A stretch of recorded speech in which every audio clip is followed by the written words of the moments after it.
good morning, fellas. I got to ask you, which game are you looking forward to more? Is Probably it Death Valley? Georgia, Ole Miss. It is.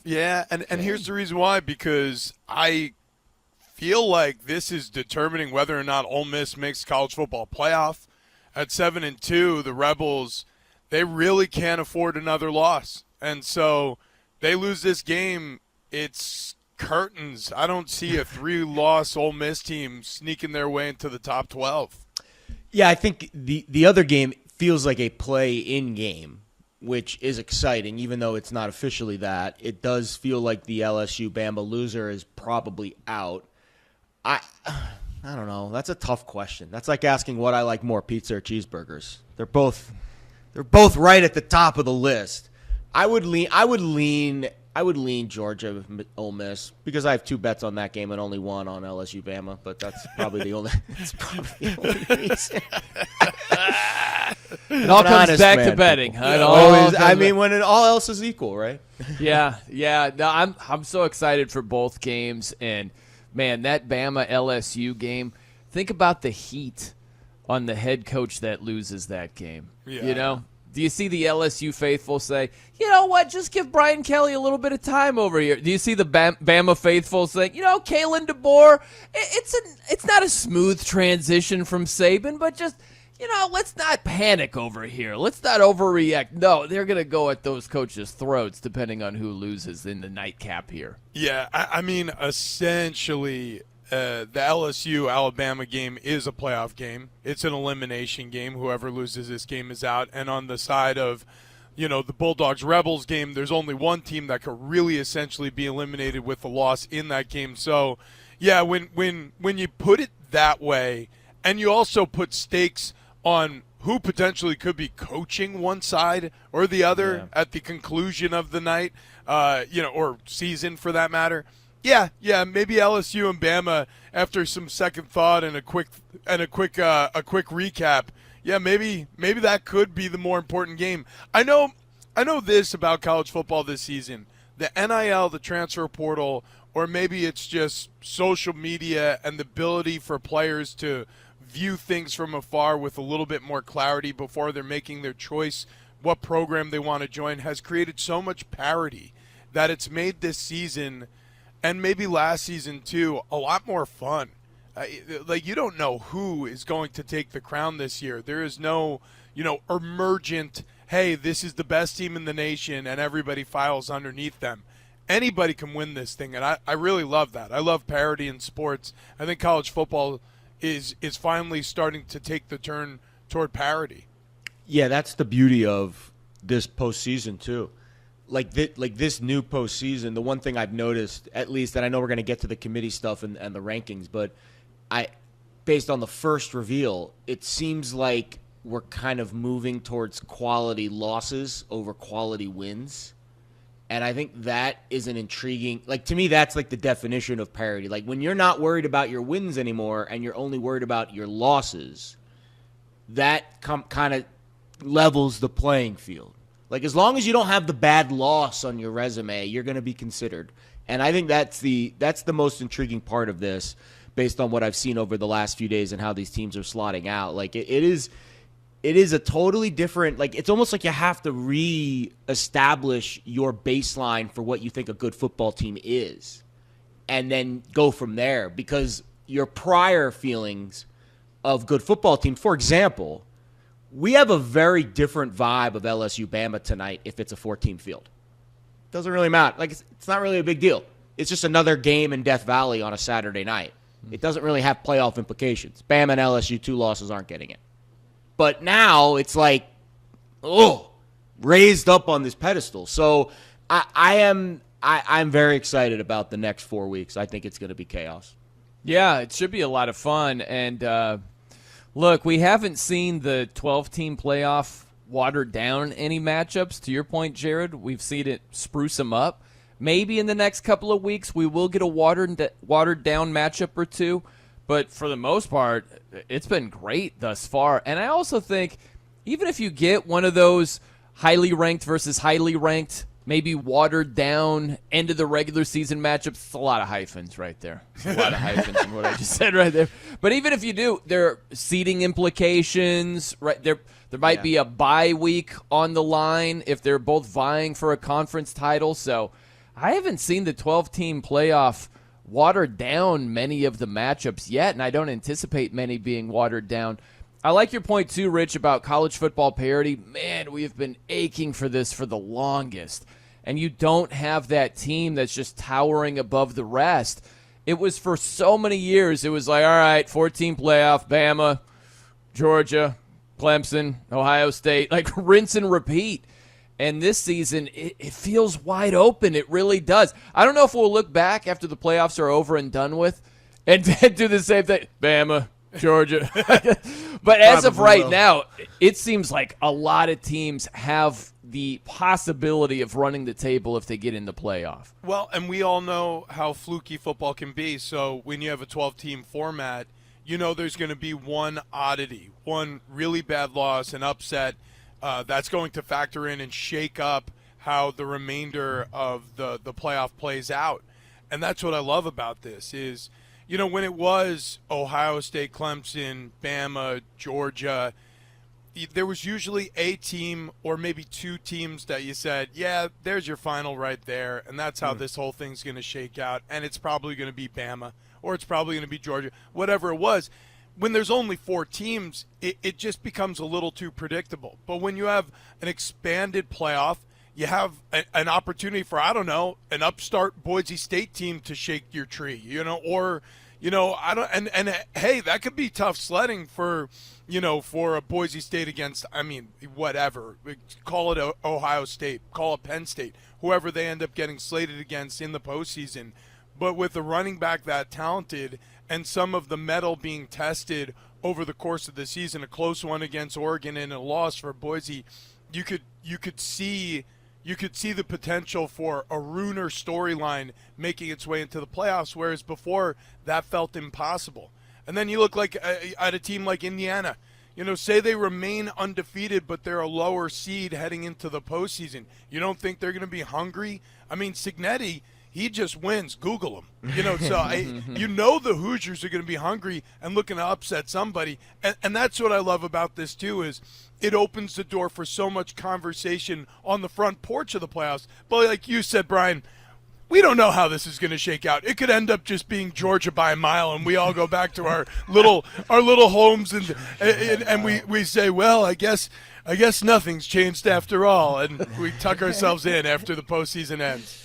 The more things change, the more they stay the same. Yeah. Now, I think Indiana might – I'll be honest. The committee kind of made a statement with Indiana. I don't know if they're in with one loss. Depending on how that loss goes. Again, I think what we're calling now whoever – I forget his name, the person who did the television interview after the rankings were revealed, but we're going to call him the CFP kingpin going forward because he just – He gave us some really good nuggets. Gave us some really good, I think, initial things to chew on. I think the quality losses thing matters, and I think Indiana is the perfect example. They're going to play Ohio. First of all, they have to get past Michigan tonight, and we'll see about that game. I know that they should win that game. They're favored to win that game. But then they get the game next week at Ohio State, or I think it's in 2 weeks after their bye. If they lose that game by 40, I don't know if they're getting in with one loss based on where they're slotted right now. Now, maybe things change and other teams lose in front of them and it all kind of balances out. But I think how you lose matters more this year than how you win. If you're going to lose, it better be tight and it better not be to a cupcake. If you're going to get beat by 40, I think you're going to get downgraded more. And I think the biggest thing, too, is when we get these teams that play in their conference championship games, because that can be a disadvantage this year. For example, in the SEC, it might be a disadvantage to play in the conference championship game. I know that sounds crazy, but if you're Georgia, wouldn't you rather just be the 5 seed, or be just that first team in and avoid all of the madness, not have to play a 1 in the second round?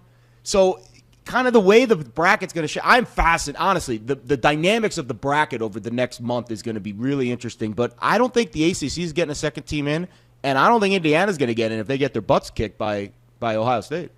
Well, we got our first glimpse of the college football playoff poll this week, and it was funny when the rankings were released. I thought of an old grade school coach, a guy by the name of Cliff Harris, who passed away recently. Not to get too grim, but awesome guy. And at the end of practice, sometimes he would say, "Questions, criticisms, cuss words." That's what he would say. And I thought about Cliff Harris. Coach Harris, based on the CFP rankings, same thing applies to you guys. Any questions, criticisms, cuss words? For me, it's a little bit what Jared was talking about there, where if you compare a couple of teams, for instance, Indiana hasn't played anybody. They're 9-0. But Miami hasn't played anybody either. Nope. They're 9-0, same record. Miami's 4th, Indiana's 8th. Yeah, I hate when the past impacts the present. I really do. And you know as well as I do, Cam Ward is electric, but this has more to do with we've seen the Canes have success. Indiana never has. They're 9-0 for the first time in program history.